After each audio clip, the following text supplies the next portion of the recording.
Pangasinan. Ito po ang the matriarch, ang madre de pamilya ng Vera Perez family. Tawagin po natin si Manay Gina de Venecia.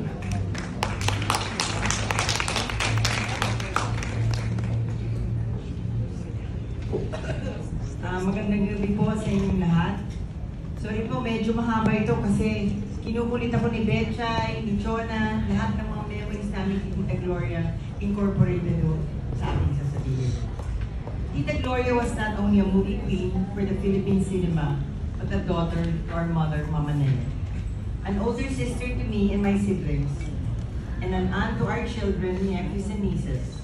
She was part of our family. Marites and Chris, your pain is deep as our pain as well. Tita Gloria was born on December 16, 1933 in Denver, Colorado, and at a very young age, she was brought back to Manila, particularly in Mabini, Pangasinan, where her father comes from for a vacation. But when the war broke out, they were forced to stay in Manila indefinitely.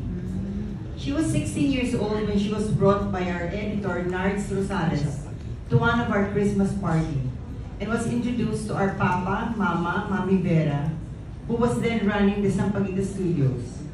Soon after they signed her contract, her first movie, where she was a second lead, was Madam X, with Carmen Rosales and Alicia Pardel, and was given her first starring role in the movie Palasig with Cesar Ramirez. Tita Gloria's real name is Gloria Ann Barrega Galia, but was changed to Gloria Romero by Doc Perez, who dropped the family name Galia and changed it to Romero after our late great director Eddie Romero, kasi malakas daw ang dating ng pangalang Gloria Romero. Tita Gloria was known as a dramatic actress and starring in musical pictures as well, but not too many people know that she considered herself to be a comedian. She totally enjoyed Miss Tilapia, Cordapia, Cofradia, and many more comedy films with Dolphy, Luis Gonzalez, Rick Rodrigo, and many others. She told my father, Papa Pingot, that she was both comfortable doing comedy and drama. Betcha, my sister, told me that Lino Broca was also a fan of Tita Gloria, who almost fell at the banister of Live Theater just trying to be as near and get a glimpse of Tita Gloria, that she approached him and told him na, mag-ingat ka dyan, iho, at baka mahulog ka. That's how concerned she was for her fans. According to my sister Betcha and Chona, in 1995, Tita Gloria would receive an average of 2 marriage proposals per month from strangers who fell in love with her. Tita Gloria was not allowed to cut her hair short at the start of her career. Her first ever dialogue in a movie was, "Yes, Doctor," a Pancho Magalona star. She was so nervous. Afterwards, she told her friends, "Huwag kayong kukurap pag pinanood nyo yung pelikula at baka ma-miss nyo ang aking linya."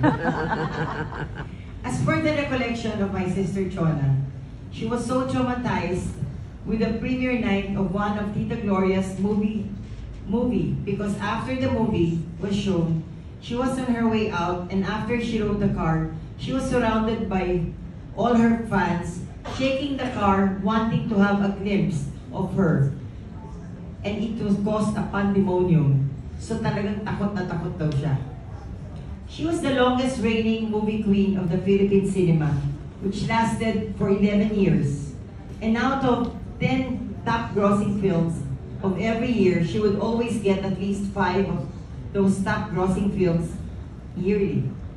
From the 50s up to the 21st century, Tita Glo remained as one of the most revered actresses in Philippine showbiz.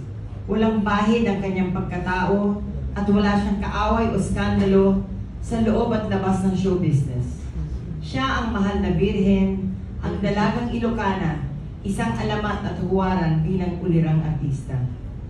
Sa angka ng Vera Perez, si Tita Gloria ay isang kapamilya dahil itinuring siyang anak ni Mama Nene. Ayon kay Mama, si Tita Gloria ay huwaran sa kababaang loob at malasakit sa kapwa. She was also the favorite model of Ramon Valera, who was the Balenciaga of the Philippines because of her grace, beauty, and poise.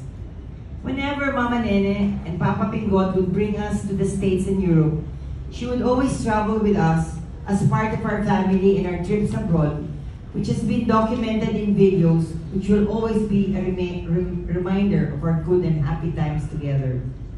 Tita Gloria was also a top fashion model and endorser.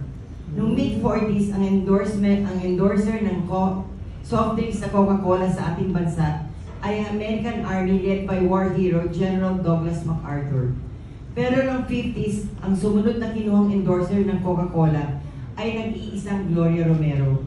Ganong katindi ang star power at credibility ni Tita Gloria. Noong 1954, nakamit niya ang first acting award niya bilang bida sa Dalagang Ilocana. 64 years later, in 2018, she won as Best Actress bilang bida pa rin sa Rainbow Sunset. Bida din siya sa huling TV show na Daig Kayo ng Lola Ko ng GMA7, proving that real stars never really fade away.